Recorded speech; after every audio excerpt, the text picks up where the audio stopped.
All right.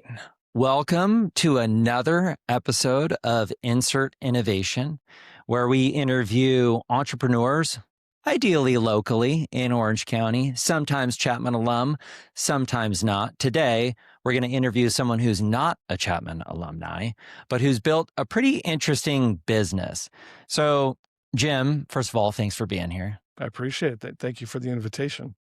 So, I'm going to give you a quick intro because I did a little bit of research on you, and then we'll jump into it. So, Jim Stefanian is the founder and CEO of Storage Caves. He began his career in real estate during the post-2008 distressed asset cycle. We remember that. Building Summerlin Asset Management, specifically around risk management, collateral protection, and disciplined returns. So today, Jim applies that same institutional mindset to his company Storage Caves, where he's developing single-story, condo-mapped storage garages that serve everyone from RV and boat owners to contractors, e-commerce businesses, and consumers. What makes this model compelling is its resilience, early debt payoff. I'd love to jump into that when we get there. Controlled growth, and a structured design to perform across economic cycles. So that's a little brief intro for you, Jim. Once again, thanks for being here. So I always like to start with a little bit of an origin story. So maybe tell the audience a little bit about where you came from, where'd you grow up, and maybe what motivated you to even think about entrepreneurship, let alone start a company? Yeah, I think I was an entrepreneur in my diapers potentially. Now, I mean, I believe that when I was between the ages of 16 and 18, I knew I wanted to be a businessman. And so my first career right out of college was I got into the international telecommunications market. So I started a company called Wholesale Telecom. In fact, we were located right here in the city of Orange at Town and Country and Main Street. And our business model, we were a non-facilities-based reseller or wholesaler of bandwidth. And so bandwidth meaning the integration between voice and data. And so we had a little niche where we went directly into Asian import-export companies. We worked with Chinese, Vietnamese, Japanese corporations that were doing a lot of import-export.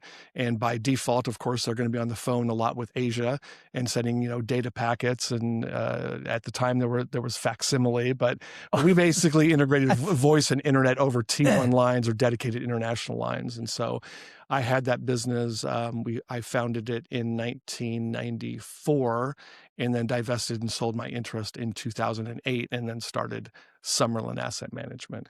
And so real quick on the bandwidth company. So you got to tell us a little bit, like, how do you even fall into a niche like that? Is it timing? And how did you identify a niche within a niche, that particular market that you were serving? You got, help us understand how your mind works and how you even fall into something like that. Yeah, I think most business owners start as employees, and that's the way I started. Okay. I was right out of college. I was 23 years old, and I was working for a company called American National Telecommunications. And as a sales rep for them, I was doing quite well. And then the opportunity came to me to start my own agency, similar to maybe the insurance industry, where you become an agent of a parent company. Yeah. And then the next step above that would be to actually start your own public utility company. So we had to register with the California Public Utilities Commission. And the difference is basically you own the customer, you bill the customer directly under your name, and you kind of graduate from that agency position. But to answer your question, I started as an employee in the industry and then figured out that I could do it on my own and keep those margins for myself and whatnot. That one resonates a lot with me as kind of a guy who's dabbled a little bit with entrepreneurial side ventures, but has prominently been kind of handcuffed to the corporate world. And there's been a lot of moments in my career, throughout my career, where you're just naturally having conversations with customers and they're talking about pain points and problems that, maybe your company solves a little bit of, but you're like, I wonder if I should really bring this information back to my product team or if I should just go out and build it myself, Yeah. Incision, if you're listening, to be clear, I haven't done that. But, I think it's a good lesson for anyone who's maybe working a corporate job, who's thinking about entrepreneurship, it's like you learn a lot of the right skill sets in corporate, right? Learning how to sell, learning how to market, you're learning how to be in front of customers. I think identifying the problem and then really taking that leap of faith to actually go out and do it yourself is where most people, myself included, tend to get a little timid. So can you just talk before we get to Summerland and then the storage business? How do you get the bravado, the confidence to leave a corporate gig and to go all in on what is arguably the most risky profession in the world, entrepreneurship? You have to take a calculated risk. You've got to know the data, right? And you've got to believe in what you're selling. And if you have the data, if you have the marketplace and you have a decent business plan, then if you're doing it as an employee for another company, you should be able to do it for yourself. Yeah. You're like, I know the market's there. I'm doing it now. Right. Yeah. Yeah. So, I mean, there's inherent risks. I mean, you're probably, when you start your own business, you're going to operate with negative cash flow and you're going to, maybe be at a loss for 3 to 6 months. But if you project, certain volume quotas or certain volumes that you were doing as an employee, and you push that forward 1 or 2 or 3 years, you should see a road to profitability. And you just got to go for it and have faith in yourself, understand the market in which you're in. And I think that's how most small businesses form, is from an idea, or again, you're an employee in a certain industry at a company and you're like, I could possibly do this on my own. And that's the great part of free market capitalism, and how the United States works, and the fact that there's a lot of um, um, open competition laws, especially in the state of California, but in most states, you can leave your place of employment and basically go out and start to compete with your ex-employer. Yeah. You know. Yeah. So you do that, and then this is around late 2007, 2008, you decide, and I remember those years because I actually graduated around that time from UC Santa Barbara, Go Gauchos. And I think in hindsight, ignorance is bliss for me. I didn't know anything any different, right? But I went into the workforce. I think the first job I had was with Canon Business Solutions, slinging copy machines, like door to door. I mean, talk about a tough gig.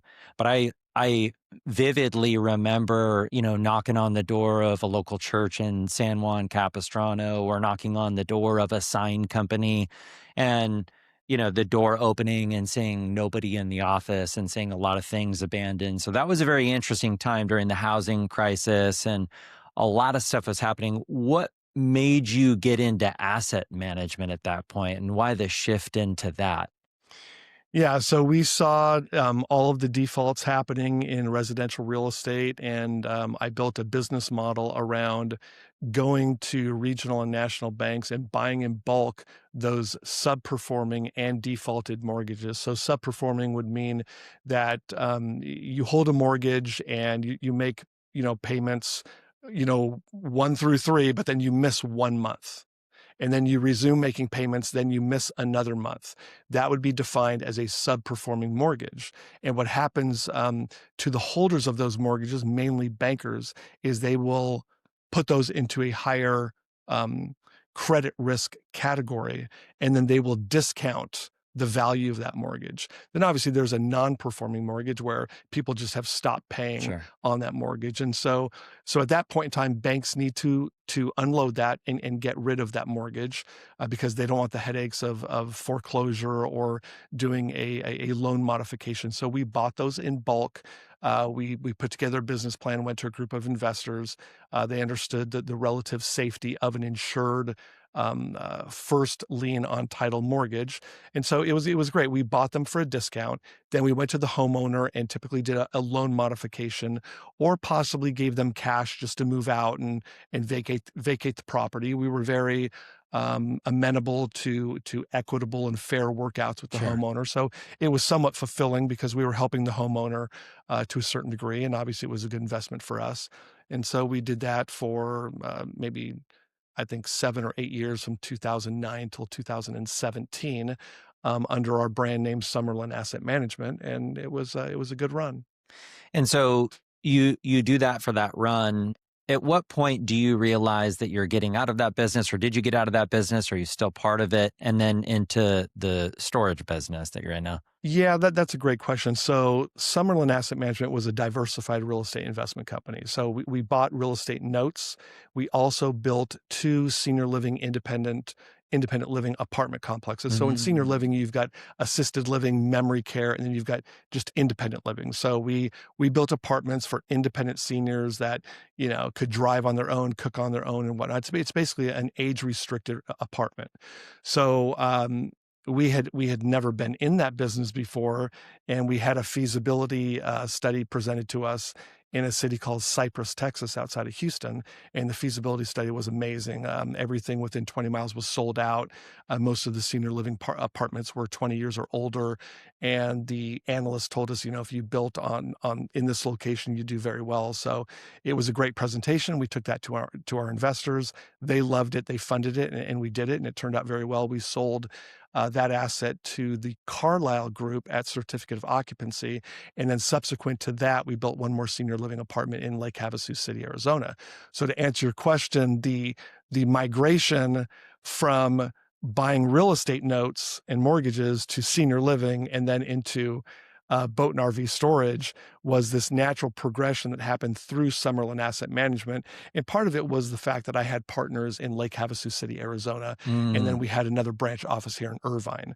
So in Lake Havasu, as you know, it's a destination city, and a lot of people go out there to recreate, and they'll tow their Sea-Doos and their boats and off-road vehicles all the way from LA County, Orange County, or from Phoenix to Havasu, and there's just absolutely nowhere to store these large items.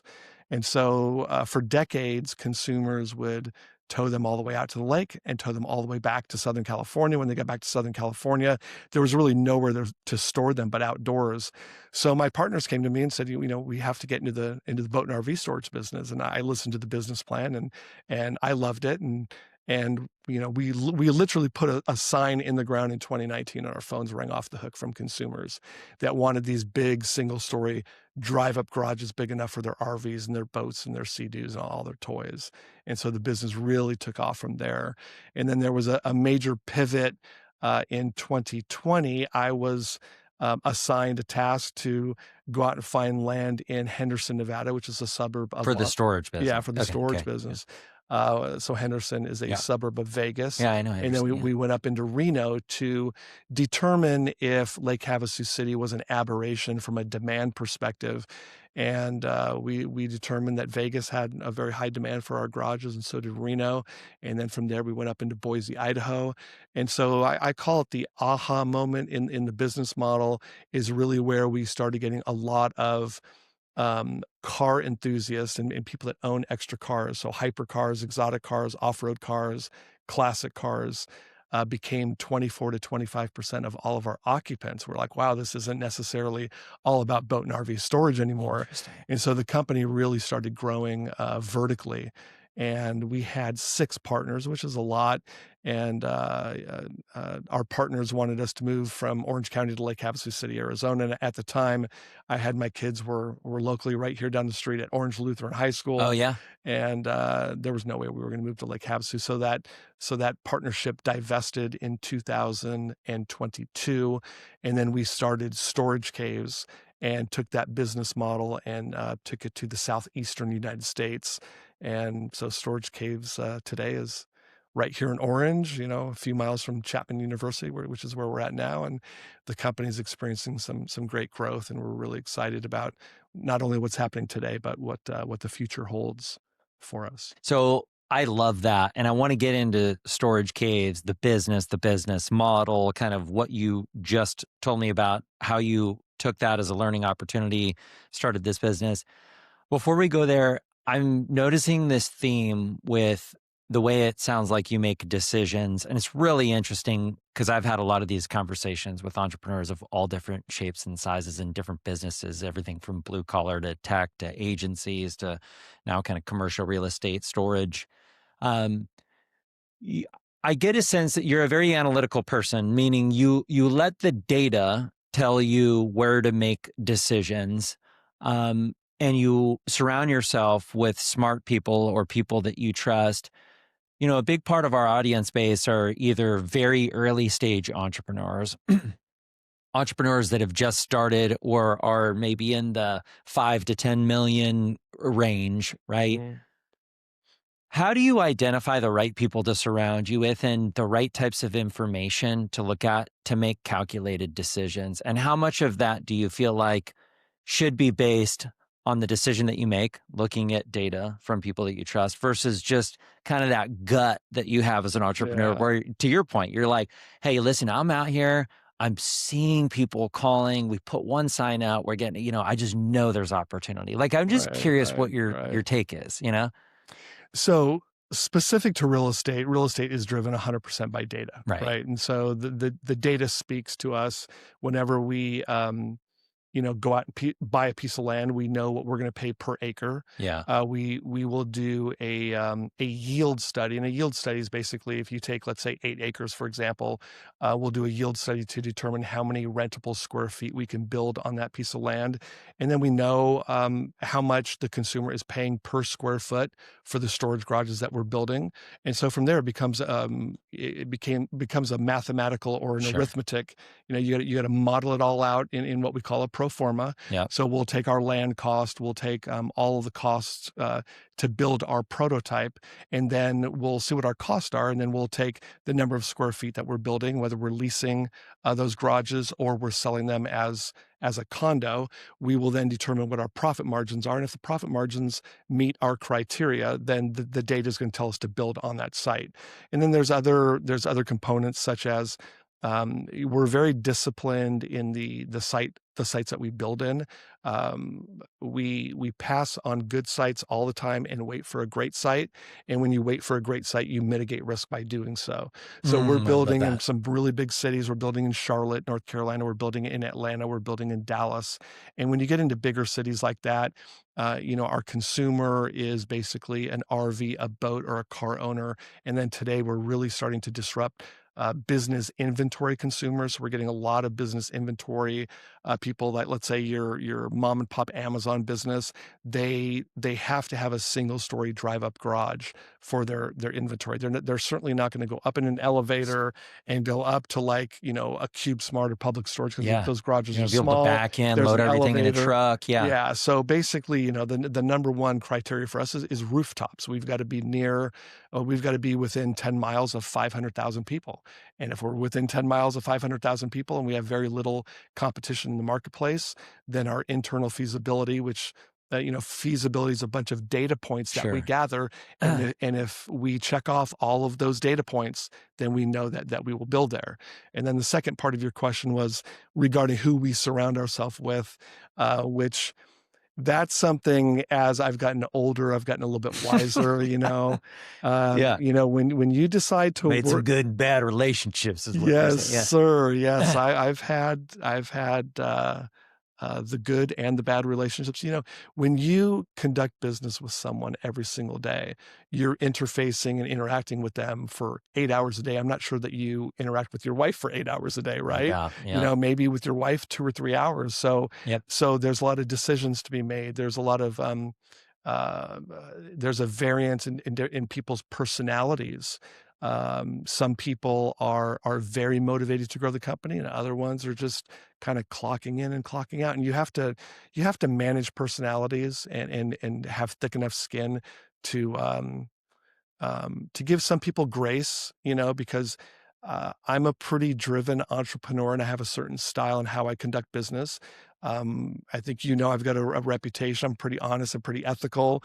Yes, Even the bankers will ask me, "Have you ever filed for bankruptcy? Have you ever been part of, or have you ever held an LLC where you were a member where that LLC filed for bankruptcy?" My answer is no, never. And so I have a certain discipline in the way I conduct business, but choosing the right people will be the difference between a good company and a great company, or a good outcome and a great outcome, because you can make a lot of money in business and be miserable every day with the team that you're working with. And so you've got to be very use some discretion and be very disciplined and judicious in who you decide to hire and who you work with. So that's very important as an entrepreneur. I love that. And I guess, and I want to get into the business itself here next, but on the topic of finding the right people and surrounding yourself with the right people, a guy like yourself, what would be 3 tips or 3 recommendations of where to find those people, what to look for? Is it an interview question? Is it, referral only? Is it a deep resume with the right colleges? Like what's it? Because you're an employer, which by the way, thank you. We need more of those who give, good jobs to people around here who need them. But like, help us understand what goes into the mindset of Jim when he wants to find the right person. What's he looking for? And more importantly, how do you stand out? Yeah, it's actually interesting that you're asking me this question today because we actually had an interview at our corporate office, which is only 2 miles from here. And on paper, this applicant looked incredible. And but in the interview, the person's his personality didn't necessarily match what was on paper. Well, or match really the corporate culture that we Interesting. have. We've got 11 employees, so we're a relatively small business. But I'm 56 today, and I want to work with people that share our values.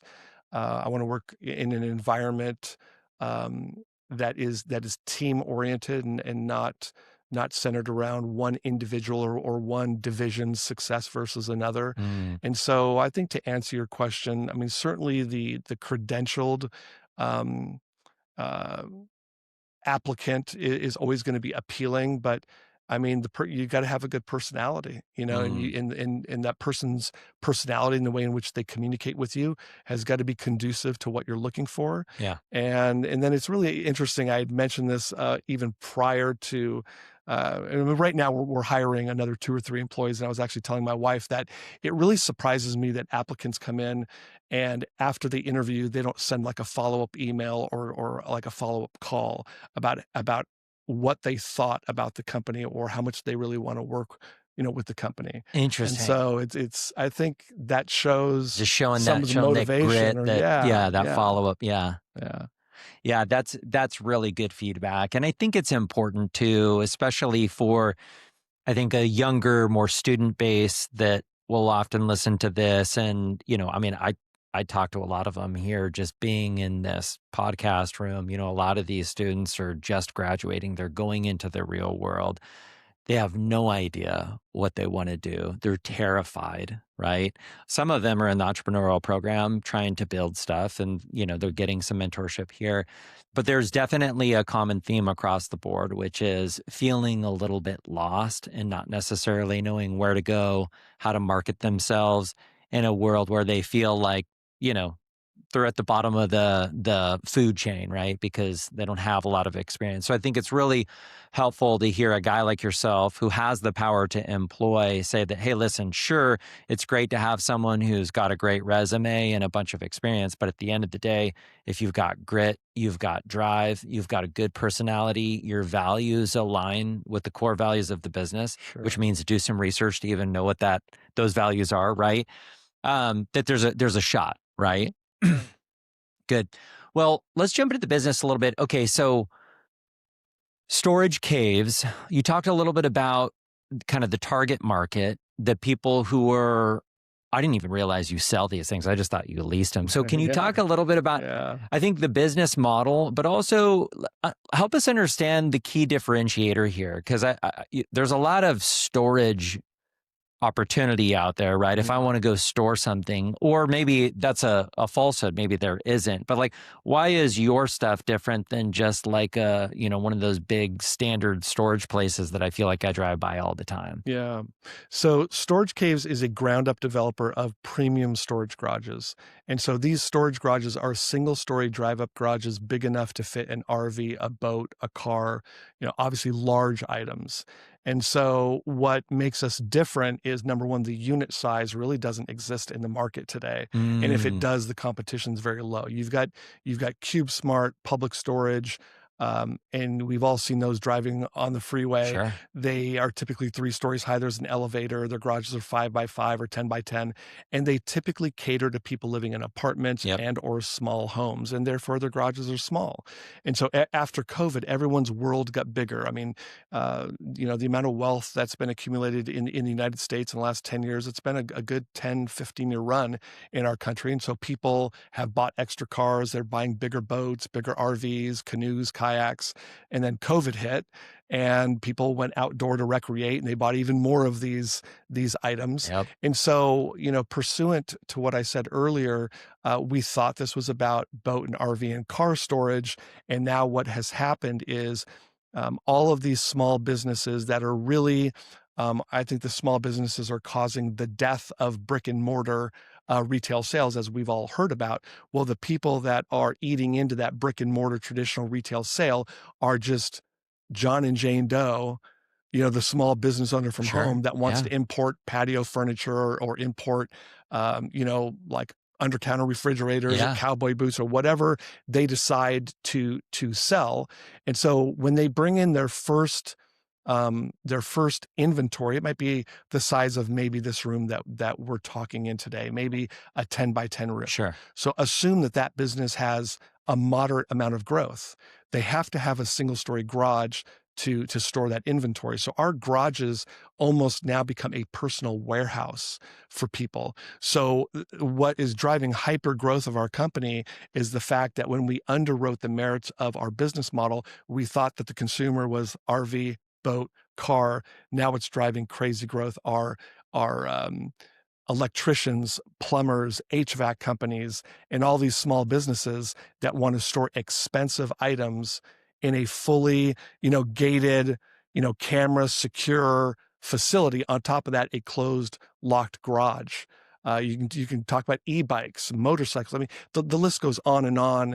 Think about anything that's expensive that CubeSmart or Public Storage can't store. We store. But I will tell you that our unit sizes, the small ones, are about 800 square feet, and our bigger ones are about 1,500 square feet. So 1,500 square feet would be like a 30-foot wide by 50-foot deep garage. Okay. That's pretty big. To give perspective, Yeah. you probably fit 2 Class A RVs in a garage like that, Sure. or 1 RV and 2 cars. But at the end of the day, we've got people that'll store an RV and then just a bunch of traditional storage or their business inventory, whatnot. And so you asked what differentiates us from other traditional self-storage. One, the size. Two, the unique aspect is we create a condo map, which is very unique. Condoed storage has only been in the United States maybe 4 years, so it's in its infancy. And can you just explain what that actually means? Because I Yeah. saw a couple pictures and I was like, this thing looks so cool. Yeah. So, I mean, condoed storage basically means that we're creating a condo map, and we're giving every garage its own APN. And so what that does is it allows the consumer to buy their garage or lease their garage. So consumers love that option to be able to come in and buy a long-term real estate asset, right? And obviously when you rent, I want one of these already. yeah, right. I want like 10 of them. Yeah. And so, for example, we had a gentleman who was 82 years old recently. He had a Class A motor coach, and he said, I'm getting older. I don't know how much longer I'm able to drive this motor coach, and I'm going to kind of shut things down here in a couple of years. Why should I buy a garage? And we said, well, number one, you have a need for storage, correct? He said yes. We said, well, look, when you finally retire and you stop driving your RV, this garage is a long-term real estate asset. You can pass it down to your heirs or keep it in your family trust, and we will rent the garage out for you. And there's plenty of demand of people that will want to rent out the garage, and the garages will rent out and distribute like a 6 or 7% yield on cash. That's and great. and people love that. So when he realized that it would remain in his family trust or in his asset base like any other piece of real estate, he's like, yeah, I want to buy and hold this long term. So I actually didn't realize that part of your business model is that you could buy and monetize off the real estate itself. I just thought that you just kind of leased or paid rent like every other storage facility out there. So that's a huge differentiator. How much of the percentage of your occupancy or sales comes from people who just buy them and then ultimately lease them versus lease? And then follow up to that, if I'm a buyer of said garage, you said you help me rent it. Talk a little bit about that. Like, are you like a property management and do you take a little piece off the top? Like, I'm just so interested in the economics of all of it. So I'm actually surprised at that question you just asked me. Oh, okay. Because that is very much a high level private equity, like banking committee question that we get. So I want to compliment you on noticing the fact that some people are going to buy versus lease. So, historical data in our developments has shown us that roughly 65% of the consumer will decide to buy the garage, and roughly 35% will decide to lease. There's probably a variance of 3 or 4% depending on what location we're at. But we let the consumer come to us and tell us what they want. We will tend to instruct our real estate brokers to explain the merits of buying versus renting. But we're certainly going to have about a third of our clients come to us and say, hey, look, we really want a garage, but we don't want to buy. I mean, the purchase of our garages are between $160,000 and maybe $230,000. And so for someone that just wants a garage and wants to lease, we keep that option open. But to answer your questions, about 65-35. Do the banks finance stuff like that? Like, it's financeable? So it is financeable. We find that the majority of people, you got to understand that the guy that's buying a $200,000 garage is going to his fancy stuff. Yeah, he's so probably got a little cash in the bank. You're going to have a higher end demographic. So, 80 to 90% will purchase it with cash. But the really easy financing solution is to go to your banker and have it cross collateralized to your primary residence. And and kind of use your home equity to like a HELOC or something like that. Exactly. Okay, interesting. And then on the lease side of it, okay, so because it's an interesting business in that I got to imagine you've got a heavy capital expenditure to just go out because you're building these things from the ground up. They don't exist before. It's not like you're taking over a dilapidated storage center and then converting them into bigger storage. Like you're pouring the concrete, you're building from dirt to storage. Yes. Okay. So that's a pretty decent capital expenditure on the front end of these. So is the goal with selling a lot, or I guess 60%, to just try and pay down debt as fast as possible and then try and monetize in the long term off of lease after that? Is that kind of the approach? Another great question. So creating the condo map actually creates an administrative headache for us internally in our corporate office. So we got to create the management company, set up the HOA, file it with the state. Every state has different laws in who can even manage that HOA, and it's an administrative task for us. However, what it does to the investment, because we have a lot of investors that fund this, is we're basically subdividing the entire development. Okay, and by subdividing the development, we're selling each garage one by one by one. So from day one, we're de-risking. Okay, so if I had our financial model in front of us right now, I would be able to show you that when we sell roughly 37% of our units, we become a debt-free investment or a debt-free development, and our investors love that. Sure, of course. Yeah. And I love it because our family office is typically the guarantor on the senior debt. Oh wow! And in a lease up, the number one risk in ground up development is a slow lease up, right? And so typically, if you're for lease, then you have to get up to about 70 to 73% to even cover your debt service and to become like cash flow break even. And so with our model, once we get to between 36 and 37% of our units sold, we have no more bank debt. And so we love that. And so it's worth it for us to, again, the benefits are the consumers love that option to buy or lease. Our investors love the fact that we're de-risking from day one by selling the first 1/3 of our garages to get the debt off of our balance sheet. And so that's why the model exists, and it's really proliferating across the United States right now, the whole concept of condoed storage. This is so cool, man. What a great business concept. And to your point, right? Do you guys pre-sell a lot of these things, or is it typically you go out there, you build them, once you build them, you market them, and yeah, how does the sales and marketing of this stuff work? It sounds like demand's not an issue from what you've talked about so far, but like, how are you finding these consumers? How are they finding you? How do they even know these things have gone up? Do they buy them before they're built? Just what's that process like? Yeah.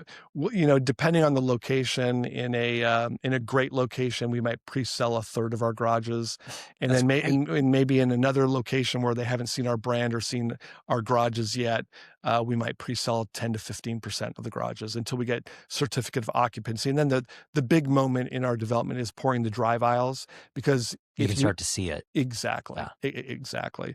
So we recently had a big development in Georgia, in Atlanta, and oh my gosh, I never knew that the average annual precipitation in Atlanta, Georgia is 49 inches a year. It's equivalent to Seattle. We've had a lot of rain out there in the year 2025, and every time we tried to pour our concrete, it would rain. Yeah. And so we've had some rain delays. But to answer your question, yeah, once the drive aisles are poured, then people can drive up to the garages and see them and touch them and feel them. And the way we reach our customers is, we try to build a network in the local market of realtors. We do some social media advertising. We get involved with the community. We get involved with the car dealerships, the boat dealerships, the marinas. Oh, I didn't think about those nearby. partnerships. Yeah. And so those are our marketing channels that we get into. And yeah. And talk a little bit about, because I think, and I feel like in post-production, I got to layer in some cool videos and pictures of some of these things, because the little research that I did, some of the ones that I looked at were really, really cool looking.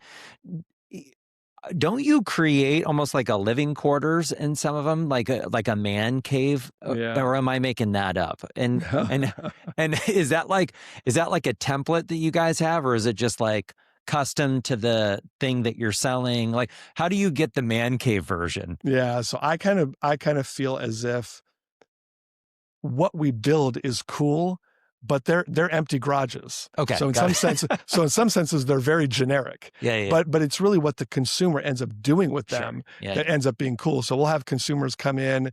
Like one of them had an off-road vehicle that they wanted to store. So in the front of the garage was the off-road vehicle and a couple other items. And then in the back of the garage, because you have to remember, our bread and butter garage is a 15-foot wide by 50-foot in depth. So it's a big, long rectangle, again, that can fit a Class A motor coach. So this guy had an off-road car at the very front of the garage.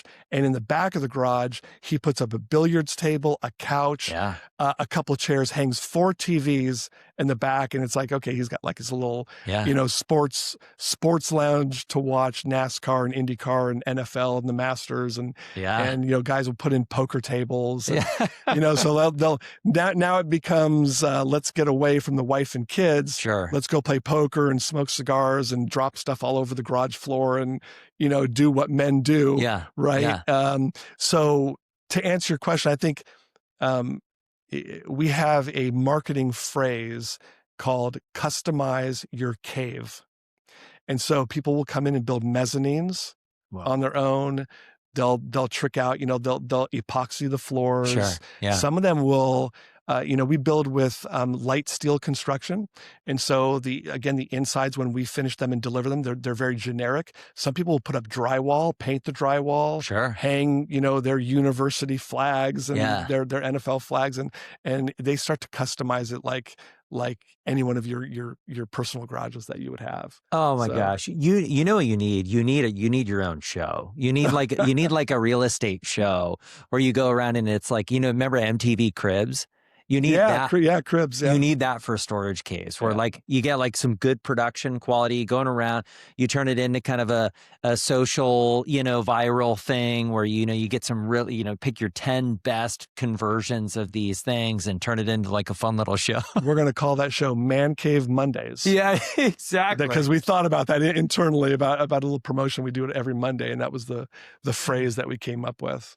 I hope no one's going to take our trademarked phrases that I'm Yeah, talking about I right don't now. know if enough people watch this thing for that to happen, but take it and run with it. Well, that's really interesting. So, let's talk about what's next for the company. So you're scaling, what are some of the challenges that you're facing right now? I'd imagine in a business like this, is it lack of capital? Is it that you can't develop fast enough? And maybe touch on how long it takes to build one of these things to begin with, because Sure. that's obviously a key component of any real estate development, right? Is how fast can you build and get it occupied or sold, to your point. So you always ask 2 or 3 questions in one, right? Slow down, Joe. Yeah, No, I can handle it. Okay, so the number one challenge for us is access to capital, because capital is always going to drive growth, and we have raised $35 million in cash to date, and we've borrowed about $50 million against that. And so we've got about 7 developments that are coming out of the ground in 2026. Okay. We have a couple key markets that I'm going to keep confidential right now that we Sure. really want to get into. And the issue is, when we go to institutions and they want to write a larger check, they kind of want to make us their employees, and we don't want to be their employees. So so the challenge is really finding more friendly investors that are happy with the returns that we give them, and finding more of them. And so that's an interesting hurdle. And then the second part of your question, which I thought I would remember, and now I think I have forgotten. You asked something after that, the challenge, and then... Yeah, well, I don't even remember at this point. So yeah, challenge. So you capital. How fast do you develop? Right. Yeah, that's right. Okay, so pre-development is typically about 4 months, and in pre-development, we are going to work to get all of our entitlements, make sure that we pass all the prerequisites from the city. I mean, we don't close on our land unless the planning department and the city council is behind our development and they've approved it. So that's one hurdle we have to get over. But then from there, they've got to approve our structural and our facades and there's buffers and setbacks and different things that some cities will demand from us. So we will be in pre-development for about 4 months, and then the actual construction is between 8 and 12 months. It's more expedited than building apartments or hotels or just about any other class, because we're not finishing off kitchens and faucets and fixtures and all that. And so in totality, it's probably 16 months from beginning to end to build our prototype. And are these things built in a way where you've got essentially everything that you need for all of the amenities that you would like, the water, the gas, the electricity? I mean, I guess what I'm trying to think is if I get one of these things, I turn it into a man cave, right? Could I like Airbnb that thing as like a real estate asset? Like I'm just, my brain is still hurting from, I didn't realize it was such like a real estate asset play as much as it was just where you store your stuff in a cool, different environment. And so now I'm thinking it's like, what else can you do with a real estate asset? I mean, can you rent these things? Can you Airbnb them? And does it have all of the amenities that you would need? I would assume there's like an HOA that you got to pay, right? That's right. Yeah. So the asset is typically zoned light industrial or commercial. So the number one thing is you're not supposed to sleep in the garage and kind of make it your home. You're not squatters. We don't allow people to store hazardous materials as a no-no. Oh, sure. So you can't store gasoline or oil or some guy did want to store some lacquer, and we determined that was hazardous. We never want something to go wrong in one garage that burns down an entire building. So our CC&Rs are pretty strict in what you can store. I do want to delineate between some of these uber luxury garages that have bathrooms and showers inside the garage and or air conditioning. When you have a bathroom inside your garage and air conditioning, you're basically going to almost double the price of your garage. And so we are, and those garages can cost $350,000 up to $500,000. Got it. And typically the garages in the market that we see in that model are what they call these car condo clubs, and they will have clubhouses. The clubhouses will have a gym, a cigar lounge, Yeah. and basically it's like a yacht club for exotic car owners. And so that's a similar model to ours, but that's not our model. Yeah. That's a very high-end type of garage where Storage Caves is mainly focused as a pure play on storage, and a play on, someone hanging out in their garage for 2 to 3 hours, not necessarily, all day and night long, right? Sure. So we typically have about 1/3 of our clients that want climate control, and the delta between a non-climate control garage and climate control is about $50,000. It's expensive. Yeah, that's definitely. There's a lot of electricity that needs to go there. It needs to be individually paneled, and then we put up a mini split. But we have some proprietary new solutions that are evolving in regards to portable air conditioning that doesn't tap into our electrical grid. And it's something really exciting that we're working on at Storage Caves that could provide a cooling solution for like $2,000, which is not $50,000. And so for people that want to go to their garage and it's during a heat wave in, July or August, and they want like a quick solution to cool down their garage, where we've got some technology that's evolving that I'll kind of keep a secret right now. Oh, I like it. Coming out soon. Little teaser. Yeah.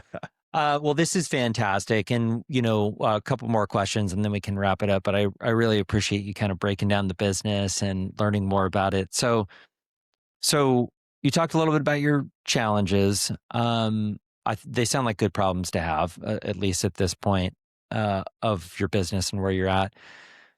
Let's think a little bit further into the future. I think you'd mentioned your age earlier, which I won't say out loud. You look great, by the way.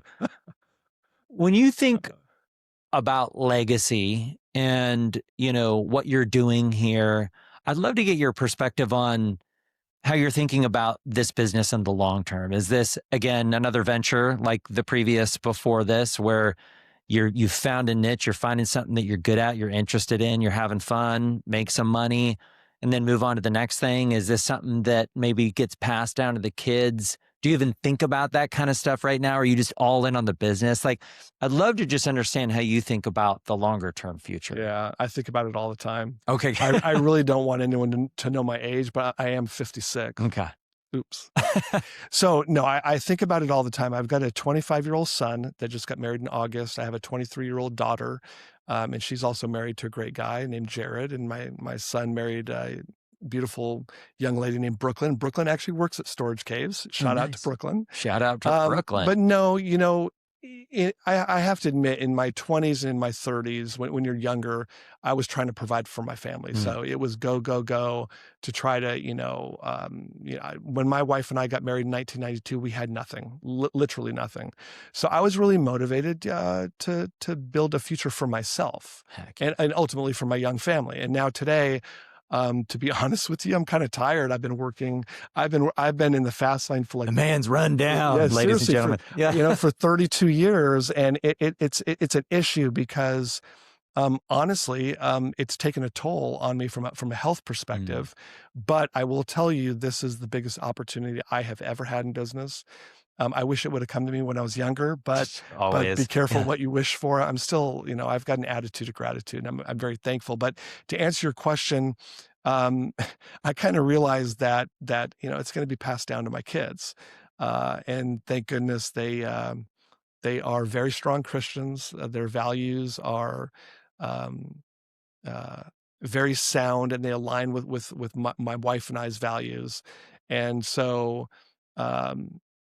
I'm going to kind of I used to try to control my destiny and control how good things got on my own timeline. And my faith has brought me to a point where I'm kind of giving it to God and letting him dictate the outcome and in what time he thinks it's appropriate. I've kind of let go of trying to control that, because I have found that in the past, and this is great, we're here at Chapman University, and I think that a lot of younger entrepreneurs will get out there and just want to be really successful in 2 years or 3 years, or set their quarterly goals or annual goals. There's nothing wrong with doing that, but sometimes, and I would admit that when I was younger, I was hyper-focused on that, hitting my quotas or hitting my goals. And if it didn't happen, I would get stressed out about it. And I realized that stress took a toll on me. And so now I have an executive coach, and I've read a lot of leadership books. I've read a lot of books about owning a business. And where I find peace at my age is doing the best that I can do on any given day or week, for that matter, or year, and then kind of just letting the chips fall where they may, and kind of giving control to a higher power and saying, tell me where you want this to go. And Wow. and so I kind of find some peace in that at an older age. Yeah. Well, that's powerful. And I really appreciate you articulating that to me just now. I guess maybe to end an amazing conversation here, best piece of advice that you could give, not to necessarily say a young entrepreneur, but really anyone who's maybe at the precipice of, leaving that job and starting their own thing, or just graduating, their MBA program here at Chapman University. They've got an idea, they've got the drive, they've got the motivation. Best piece of advice to the soon-to-be entrepreneur. So we're here in the United States, right? The best country on planet Earth, and I love this country. It's been very good to me. There is so much opportunity in the United States, right? And you pick your industry, whether it's real estate or the automobile industry, or the software industry. You can even go into franchising, right? Look at the industry and realize that if you got a small piece of that pie, you're going to do very, very well. Quick example, my son is going into financial planning, and he's in Orange County. And I told him, I said, son, if you hit 50% of your goal over the next 6 or 7 years, you're going to do very well. So as that relates, and I think financial planning is entrepreneurial. Sure, absolutely. But if you're going to start a business and get into an industry and you're going to start to compete, know your competition, understand your competition, learn what they're doing that you like, and go ahead and duplicate that, and look. Dude, I love that. And look at what they're doing that you don't like, and keep that out of your business. Again, just look at a franchise. You and I could open up a Jersey Mike's tomorrow. Sure. We could open up. I can name all the names. I don't want to. But look at that. Look at whatever industry you have a passion for, and then look at how big the market is. I'm going to pick on real estate just for a quick second. Yeah, if someone's a realtor, and let's say they're in residential real estate, or they're industrial or commercial real estate, look at the industry and go after the higher volume real estate areas. Yeah. And know that if you have just a moderate amount of success, you're probably going to do very well, right? And so I guess my advice to an entrepreneur is, you have to build the what you know, and then you have to follow that up with who you know. Because if you know a lot, but you don't know the people necessary to build your business, you're not going to be successful. And then if you know a lot of consumers or customers, but you don't know your industry very well, so I guess the answer would be to really. Knowledge is powerful. You have to know your industry. You have to know what you're talking about. When you speak, the end user consumer is gonna hear that knowledge or lack thereof, and that knowledge is going to resonate with your customer.